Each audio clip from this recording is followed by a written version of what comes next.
I couldn't wait. Couldn't wait. I was really excited. I got my license the day that I could. Oh, the minute he could. It was awesome. I'm pretty sure the first place I went when I got my license was Taco Bell. I was really excited. I went and drove everywhere. To a friend's house so I could show off. Having that freedom. Go wherever you want to go. You don't have to depend on your parents anymore. Going on dates or something, you don't have to have your mom driving you. It's just one less thing they have to worry about.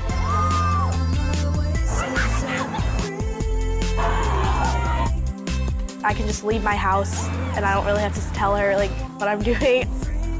It's fun to be with your friends in your car and listen to music. 16 is when you start becoming more mature. Yeah. I think.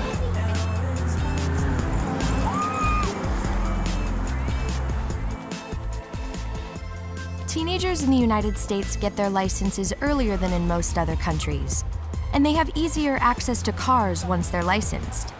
In many families, giving the car keys to a newly licensed driver means not only freedom for the teenager, but also relief for the parents from seemingly endless chauffeuring duties.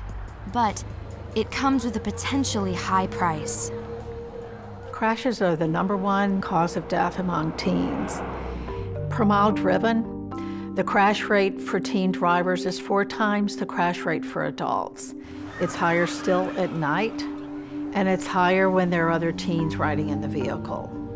It's the highest still right after they get their license. In fact, the crash rate for 16-year-olds is twice as high as the crash rate for 18 and 19-year-olds. During the learner permit, when teens are doing practice driving with their parents in the car, crash rates are really low.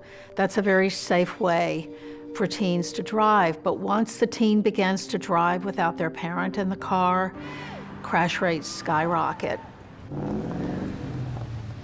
Teens are inexperienced drivers. They're more likely to speed.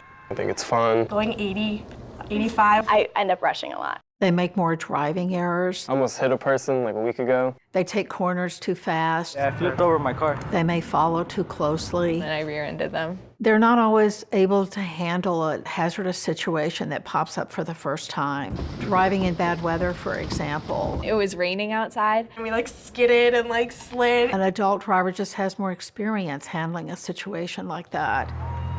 Teen drivers tend to minimize their risk and overestimate their driving ability. I think I'm a good driver. Yeah, I'd say I'm a pretty good driver. I think I'm a pretty good driver. I would say I'm a good driver for now. And that can get them into trouble.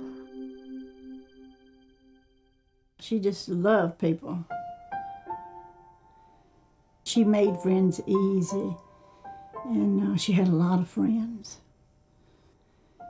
Brenda was a good student. She loved to learn. She was really looking forward to going to college. And I never will forget when she had been watching the mail close for her acceptance letter to see if she got into JMU. And she went to the mailbox that day and she came on back. She come through that door and she said, "Yes, yes, yes." And she opened up the envelope, you know, and she looked and she read it. And I can see her now. She just, "Yes, yes, yes," she said. It was a beautiful January day. The sky was so pretty and blue and the sun was bright. And it was just a lovely day. And that particular day, she didn't have to be to school till 11 o'clock. She sit there and she ate a bowl of cereal and she changed clothes 3 times before she left. When she got in the truck, she put a seatbelt on. When she sit in a vehicle, if she was going to drive or if she was riding, she always put a seatbelt on. And anyway, that morning the police scanner was on, and I just, in the back of my mind, I heard them say that there had been a bad accident on Route 130. And I get on down there, and there's a fireman in the road, you know, directing traffic, and I can see a truck, and I could see the bumper. And I saw the sticker. And I knew it was our truck. So I pulled over to the side of the road. And I asked that fireman, I said, "The little girl driving that truck," I said, "is she hurt bad?" He said, "Are you kin to her?" I said, "Yes, I'm her mother." And by that time, 2 rescue squad workers, one got one side of me and one got on the other side. And I said, the little girl driving that truck, I said, "Is she hurt bad?" And the woman said, "Yes, ma'am." I said, "Is she dead?" She said, "Yes, ma'am."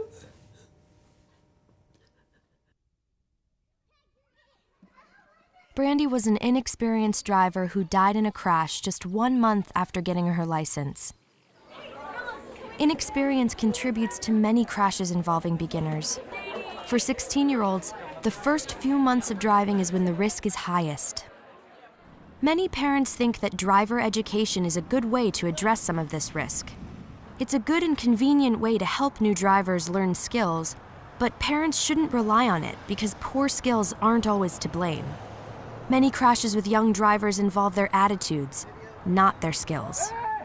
New drivers of any age have a higher crash risk, but the issue for teens is that they're coupling that driving inexperience with immaturity. I love to blast my music in the car. They're young. Driving a car, it's like riding a bike. They may be prone to risk-taking. I drive real reckless. The combination of driving inexperience and immaturity is a lethal combination.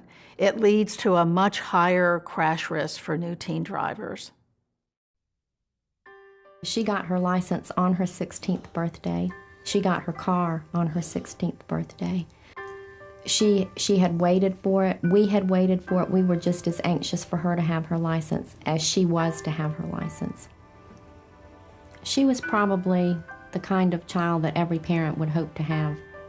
She took everything life had to offer and made the most of it. She had danced for almost 15 years. She had been a competitor in gymnastics, percussionist in the band, and she loved everything she did, and she could never get enough. Unfortunately, Shannon was 16. She was a teenager behind the wheel. She was going to a slumber party that night, and Shannon had a passenger in the car, and her friend had passed her, and probably a combination of, let me see what my little 4-cylinder car can do. Rebecca saying, "Come on, Shannon, pass Heidi." And as Shannon tried to pass Heidi, Heidi moved over so Shannon couldn't get by her. Shannon lost control of the car, and she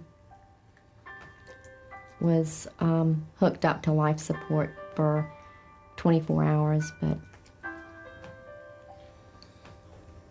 she got caught up in the spirit of the moment, a little bit of peer pressure, a lot of being a teenager and thinking you're invincible. It won't happen to me.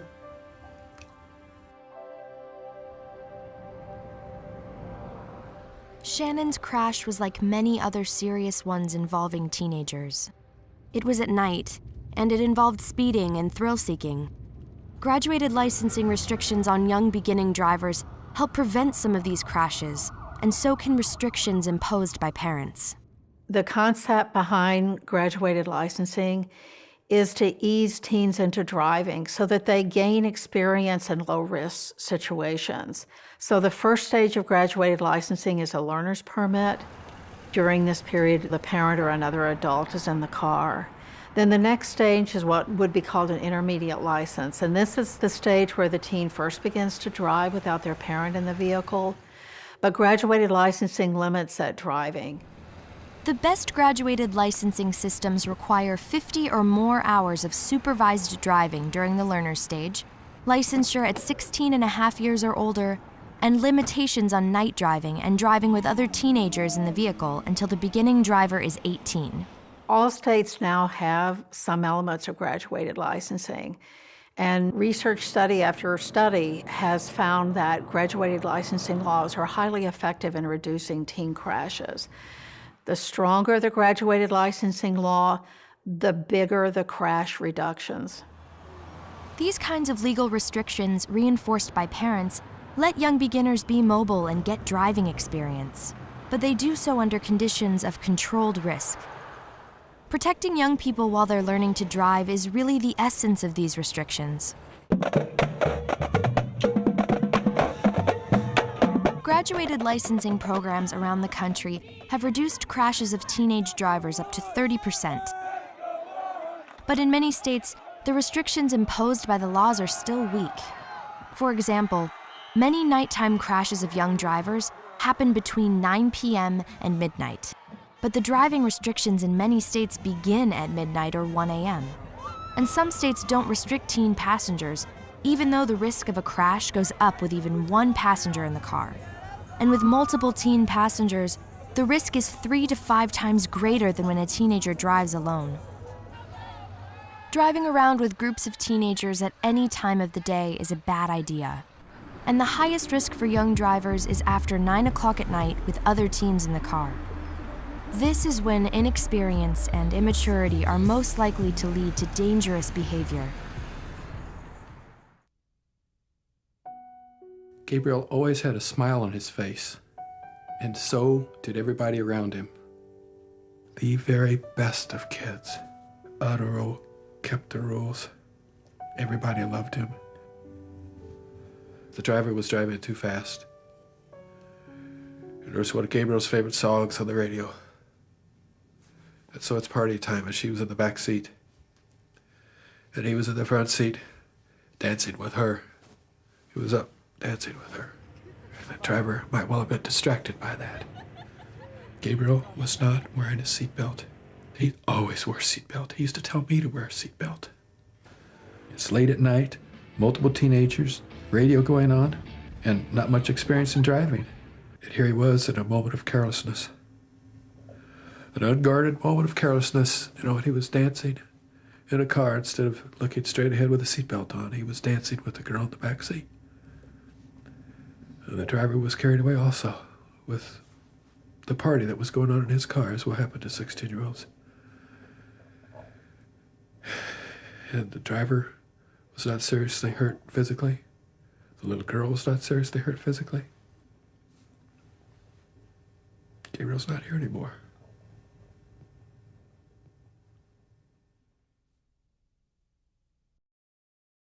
Gabriel wasn't even driving. He was a passenger having fun in the car with other teenagers. Letting your teenager ride with a teen driver is very risky, and Gabriel wasn't wearing a seatbelt. Belt use by teenagers is lower than for adults, and for teen passengers, it's particularly low. Most teens who are killed in crashes aren't using their seatbelts. This is why parents should insist on belt use all the time for everyone in the car. Parents have a critical role during the very dangerous first year of driving. They have much more influence than is typically credited to them. Parents are still the key decision makers about their teens driving. With or without a strong graduated licensing law, parents can establish effective rules. First, know the law. Become familiar with your state's restrictions on young drivers, and then enforce them. Parents are the chief enforcers of their state's licensing laws, and they can supplement the laws with other rules that limit nighttime driving and teen passengers. There's a midnight curfew. It's 10 o'clock for us. They have a very strong influence on how their teen learns to drive. Take every opportunity to drive with them in bad weather, darkness. You try to cover all the different driving situations your teen might encounter, so that the first time your child is in that situation, they've had practice and they know what to expect and how to respond. One of the most important decisions a parent can make is when they allow their teen to get a license. It's not a given that once you turn 16, you'll be able to get your license. Even though your teen may be pressuring you to get the license as soon as possible, the longer you can wait to let your teen begin to drive, the safer your teen will be. It's been beaten into our heads enough, and drinking and driving is beyond stupid. Parents should insist on no alcohol. Teenagers are less likely than adults to drive after drinking, but their crash risk is much higher when they do. Distractions are a common factor in the crashes of newly licensed teen drivers. Cell phones and texting, for example, are a problem for teens because it takes their attention away from the driving task. And almost half of teens have reported that they've texted while driving, and even more have said that they've talked on phones while driving. I do text and drive on phone. I mean, that's just the reality of it. You know, when you get that buzz or that ring, it's a habit. It's just a reflex to go and check your phone. It is really distracting, and you try so hard not to look at the text. There are a growing number of states that have laws banning cell phones for young drivers, but young drivers often ignore those bans. This is one reason laws aren't sufficient. Another reason is that cell phones and texting aren't the only distractions. It's really easy for me to get distracted with other people in my car, the music. You know, you're constantly looking down at your GPS or fumbling with the papers in your hands. Eating. I can't eat and drive. It's so hard. Anything that takes attention away from the driving task is going to be more problematic for young drivers. Parents need to send a clear message to their teens that they need to focus on driving. One of the most important decisions parents make about their teens driving is the vehicle that they'll drive. And there are several features of vehicles that make a difference. The vehicle should be mid-size or larger. They should avoid really small vehicles. They should avoid sporty vehicles. And they should avoid pickups because these vehicles have a tendency to roll over and they're harder to handle. The best vehicle choice for your teen is one with the latest safety technology, including side airbags that protect people's heads and electronic stability control. Teenagers often don't perceive they're at risk, and they think they're invincible. You don't think that it's ever going to happen to you. It won't happen to me. I'm young, I'm healthy, nothing bad's gonna happen to me. Attitudes like this, combined with immaturity and peer pressure, can lead any teenager to drive irresponsibly. Their driving behavior is likely to be far different from when parents are in the car. If I'm in the car with my mom, I'll drive the speed limit and make sure I turn on all my blinkers and everything. But if you're in a car with your friends on a Friday night, some of those things just kind of go out the window a little bit.